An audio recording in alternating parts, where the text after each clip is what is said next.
मेरे अजीजों, जब खुदा ने अपने बंदा मूसा के द्वारा बात की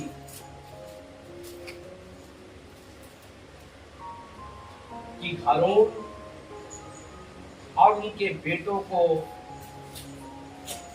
मसा करना है, खिदमत के लिए, सेवकाई के लिए इनको अभिषेक करना है, तो खुदा के बंदा मूसा ने जैसे खुदावन ने जो आज्ञा उसको दी उसी के अनुसार उसने अपने काम को पूरा किया। आज इस घर के लिए जो कि शुक्रगुजारी की इबादत है, हम सब जमा हुए हैं ताकि हम सब मिलकर इस घर के लिए प्रार्थना करें, इस घर के लिए दुआ करें, ताकि ये घराना, ये परिवार के बीच में जो खुदा ने बरकत दी है, इस घर को खुदा ब्लेस करे। और आज हम इस कलाम मुकद्दस के अंदर से कुछ बातें जो है हम सीखेंगे कि जब खुदावन ऐसी चीजों को देता है तो खुदा चाहता है कि उन चीजों को जो भी खुदा ने दी है हर चीज को ब्लेस किया जाए, पवित्र किया जाए, मसा किया जाए। और जब हम मसा करते हैं तो वो चीजें जो हैं खुदा की बरकत के बीच में ढांपी जाती है और वो बरकत बढ़ती ही बढ़ती जाती है। हम देखेंगे कलाम मुकद्दस के अंदर लेवी व्यवस्था की किताब उसका 8 अध्याय और उसका 10 के बीच में 10 से 13 तक मैं पढ़ूंगा आपके लिए। लिखा है, तब मूसा से अभिषेक का तेल लेकर निवास का और जो कुछ उसमें था उन सब का भी अभिषेक करके उन्हें पवित्र किया, और उस तेल में से कुछ उसने वेदी पर 7 बार छिड़का और कुल सामान समेत वेदी को और पाए समेत धोती का अभिषेक करके उन्हें पवित्र किया। और उसने अभिषेक के तेल में से कुछ हारून के सिर पर डालकर उसका अभिषेक करके उसे पवित्र किया। फिर मूसा ने हारून के बेटों को नजदीक लाकर अंगरख पहनाए, कटिबंध बांध के उनके सिर पर टोपी रख दी, जिस प्रकार खुदावन ने मूसा को आज्ञा दी थी। खुदावन इस पाकलाम का पढ़ा, सुना, समझा और कबूल किया जाना हम सब के लिए भाई से बरकत का सबब बने। आमीन। बड़े ध्यान के साथ इस कलाम को सुने। जैसे खुदा ने अपने बंदा मूसा को कहा वो ऐसे ही उसने किया, क्योंकि जब किसी के घर को या किसी चीज को या किसी इंसान को अभिषेक किया जाता है, पवित्र किया जाता है, तो वो खुदा की हदायत के अनुसार होता है। खुदा ने अपने बंदा मूसा से कहा कि तू हारून और इनके बेटों को ले और इनको पवित्र कर। क्यों? इसलिए ताकि ये लोग जो हैं ये खुदा की खिदमत के लिए, खुदा की सेवकाई के लिए आगे बढ़ सके। मसा इसलिए किया जाता है ताकि वो आगे बढ़े। और खुदावन के बंदा मूसा ने इनके बेटों को लिया, उनको नहलाया, उनको वस्त्र पहनाए और उनको पिठबंध जो तो बांधा, और इनको सब करने के बाद खुदा ने कहा कि आप इनको क्या कर, मसा कर। जब ये सारी चीजें हो गई, सब चीजों को कर दिया गया, तो उसके बाद खुदा ने उसके घर को भी मसा करने के लिए बोला, क्योंकि घर का मसा जो होता है, घर के अंदर जो मखसूसियत होती है, ये भी बहुत जरूरी है। आप देखिए, बाज लोग आप देखेंगे कि जब घर को तैयार करते हैं या घर को बनाते हैं, तो उसके बीच में आपने देखा कि बाहर दरवाजों के ऊपर या तो घोड़े की खोर लगाई होती है, तो या फिर मकान बनाते वक्त इंसान एक बहुत सारा अद्भुत जो है भूत का एक स्टेचू जो है वो लगाकर उसके घरों में रखते हैं। लेकिन ये सब चीजें जो है ये सब शैतानी चीजें हैं, शैतानी काम है। घर के अंदर घोड़ों की खुर को रखना या बाहर ऐसे कोई पोस्टर लगाकर रख देना, इससे घर मसा नहीं होता। ये लोग समझते हैं कि इस घर को जब हम ऐसा करते हैं, बनाते वक्त ऐसा करते हैं, तो इस घर के अंदर कोई भी नापाक चीज जो है वो नहीं आती। याद रखना, ये उसकी एंटर होने का एक रास्ता बना देते हैं। उसके घर के अंदर उनको प्रवेश करने का एक तरीका दिखाते हैं।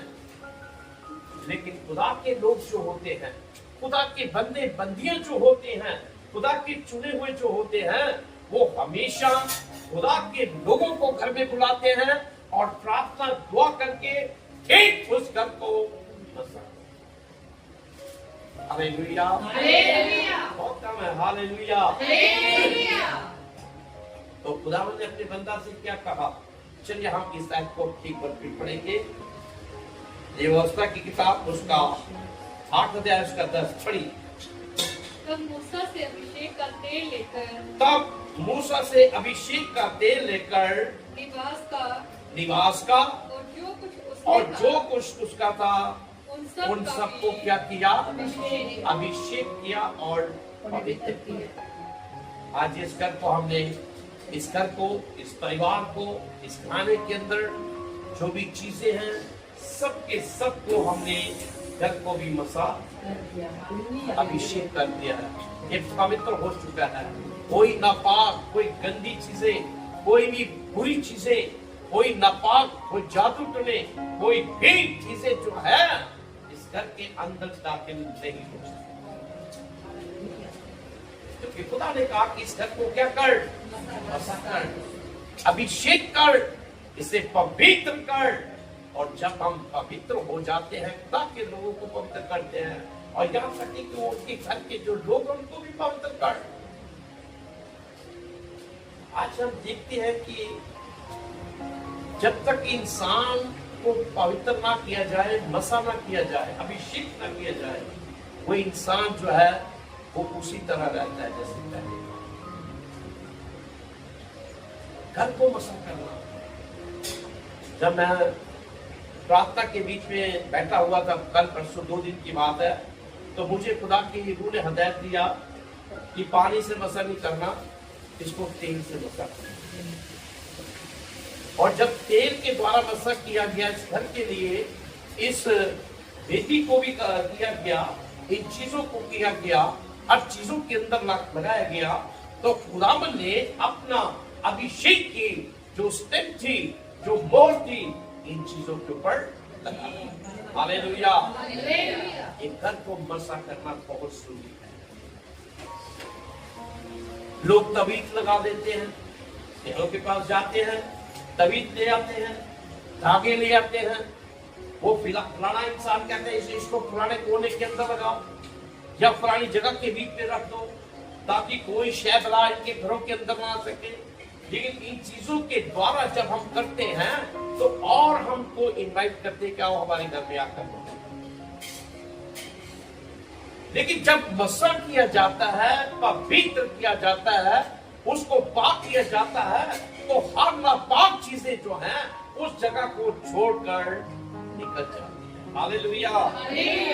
इसलिए खुदावन का कलाम कहता है कि मूसा से अभिषेक का तेल लेकर निवास को और जो कुछ उसमें था सबको अभिषेक किया और पवित्र किया। आगे 11 के अंदर क्या कहता है ये भी सुनिए। और उस तेल में से कुछ उसने वेदी पर, कुछ लेकर वेदी के ऊपर, कहाँ पर?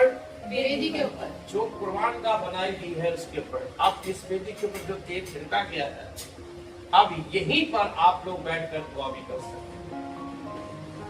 सुबह शाम जब भी प्रार्थना करनी हो, इसी जगह में बैठे दुआ करें, प्रार्थना करें, ताकि इस जगह के अंदर जो खुदावंद ने इसे मसा कर दिया है, अभिषेक कर दिया हुआ है, अब ये जगह जो है जहां खुदा का एक स्थान बन गया। Hallelujah, hallelujah. कहता है उस वेदी पर क्या करना, 7 बार तेल को, तो ये जगह भी जो खुदा कहता है ऐसे किया। जब ऐसा हम करते हैं तो खुदा भी खुश होता है। क्योंकि मूसा ने, जब खुदा ने मूसा से बात की तो उसने कहा कि हारून और उसके बेटों को लेकर क्या कर, इन्हें मसा कर, इन्हें पवित्र कर, ताकि ये मेरी खिदमत के काम को, हालेलुया, और आगे चलकर क्या कहता है, सुनिए इस बात को भी। और कुल समाज समेत वेदी का, हाँ, और पाए समेत पोती का, हाँ, अभिषेक करके, ये सब चीजों का, अब जो चीजें बाकी की रह गई ना, इन सब को भी एक एक चीज को करके इनको हमने अभिषेक करना है। ठीक है, इन चीजों को अभिषेक करना है, इन चीजों को पवित्र करना है, ताकि खुदावन की ये चीजें जो हैं ये हमेशा हमेशा के लिए पवित्र बनेगी। हालेलुया। और जिन जिन चीजों के ऊपर मसा किया हुआ तेल लगेगा, अभिषेक का तेल होगा, वो चीजें जो हैं वो हमेशा खुदा के बीच में फलती फूलती है। और कोई नापाक, कोई गंदी चीजें जो हैं, चाहे कोई भी आपके घर के अंदर कोई भी ऐसा काम करे, वो हमेशा दूर हो जाए। घर तो आएंगे नहीं, उनको पता चल जाएगा। लेकिन अगर कोई आ भी गया तो ठीक उस अभिषेक का तेल जो लगा हुआ है उसको निकाल देगा। क्योंकि अभिषेक करना, मसा करना, महसूस करना ये बहुत जरूरी है। हमें वो बाहर ये घोड़ों की वो खुले हैं वो नहीं लगानी, चीजें जो है जो पाँव के अंदर लगी होती है, या कोई ऐसा बुत बना के हमने नहीं रखना कि कोई चीज हमारे घर के अंदर ना आ जाए। ओ आप तो खुद उनको इनवाइट कर रहे हो, खुद बुला रहे हो, तो वो तो आएंगी और 7 और लेकर आएंगी, तो वो तो अड्डा बना देंगे आपका। तो घरों के अंदर क्या होती है, बीमारियां, परेशानियां, चिंताएं, फिक्रे, ये सब चीजें जो है वो आना शुरू हो जाती है। और आगे चलकर कहता है 12 में, और उसने अभिषेक के तेल में से कुछ हारून के सिर पर डालकर उसका अभिषेक करके उसे हारून के सिर पे,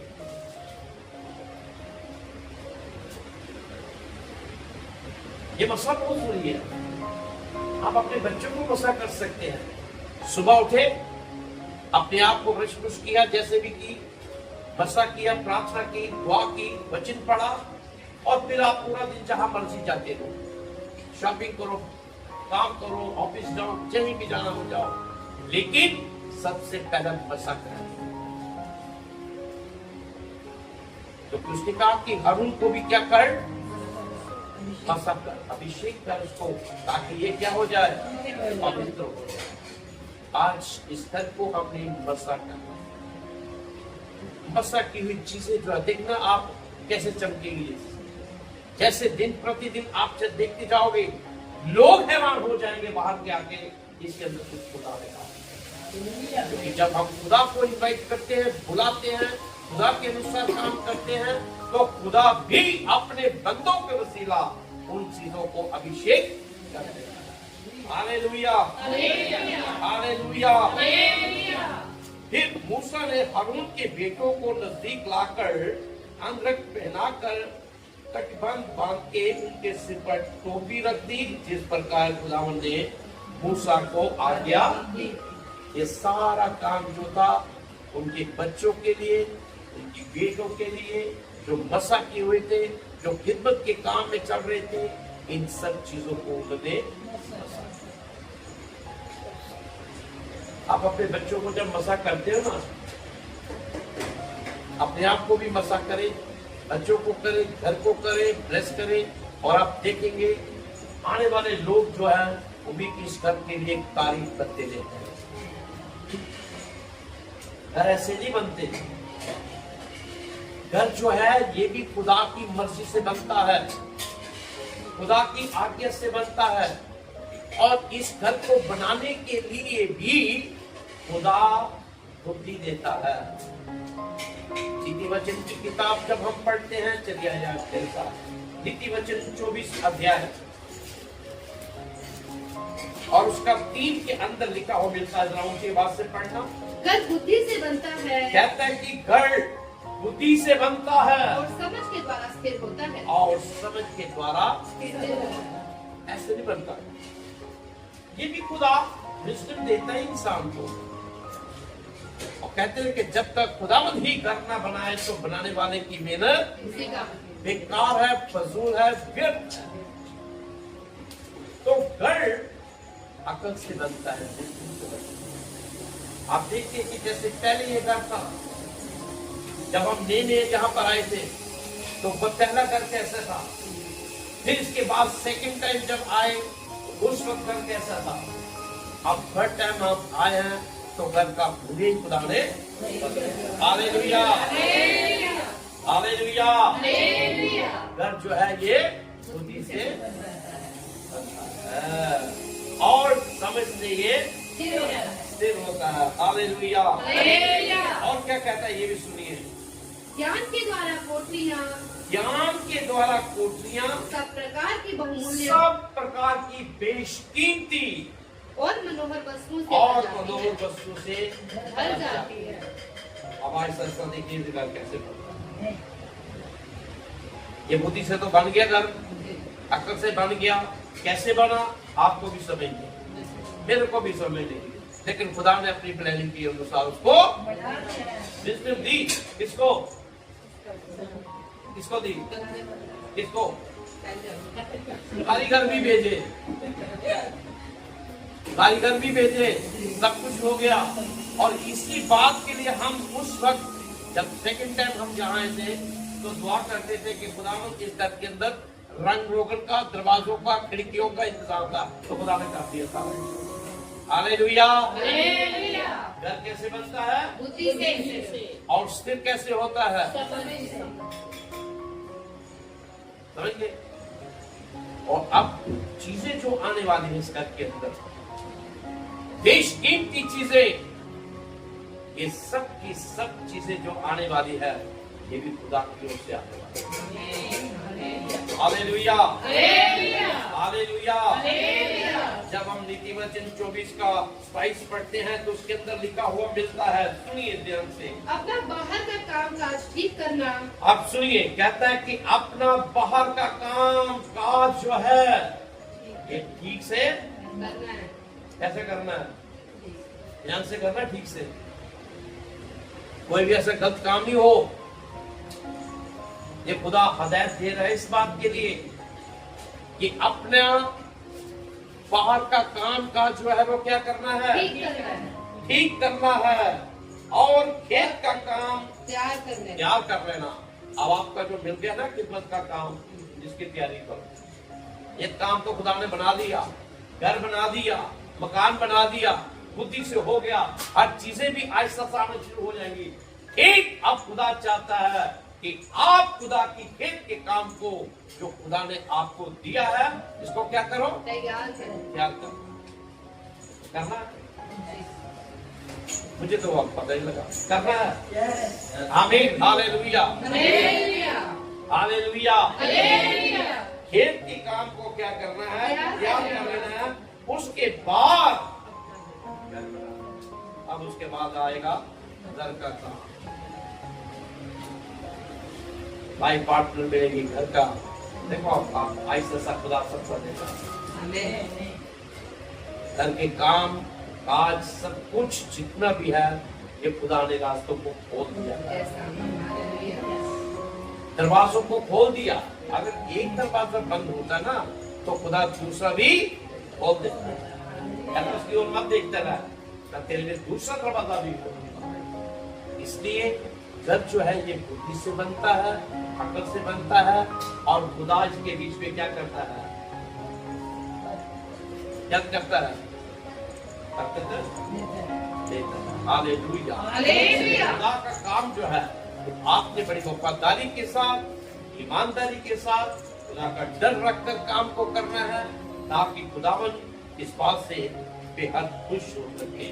इसलिए खुदावन का पाक कलाम कहता है, आइए वापस हम चलेंगे लेवी व्यवस्था की किताब और उसका 8:10 में कहता है, तब मूसा से अभिषेक करते लेकर निवास को और जो कुछ उसमें है सबका अभिषेक करके उसको पवित्र करना। आज ये घर जो है, एक एक चीज जो है खुदा ने मसक कर दी हुई है, ड्रेसिंग आ चुकी हुई है, खुदा के पाक रिश्ते लग चुके हुए हैं, खुदा ने इस घर को बरकत दे दी है और बाकी की जो बरकत है वो भी ऐसा सा खुदा आते ले, लेकिन आपको उसके खेत का काम जो है उसको जब आपको खुदा की खेत के में जो आपकी खिदमत को खुदा ने दे रखा है उसको आप वफादारी से करें। कोई भी है, किसी का भी है, हमें वफादारी के साथ उस खेत में जो हमें मिला है काम करने के लिए। देखिए, जब खेत के अंदर काम नहीं ना करेंगे तो हम रोटी भी नहीं खा सकते। बाइबल में लिखा है कि जो इंसान काम नहीं करता वो रोटी खाने के लायक नहीं है।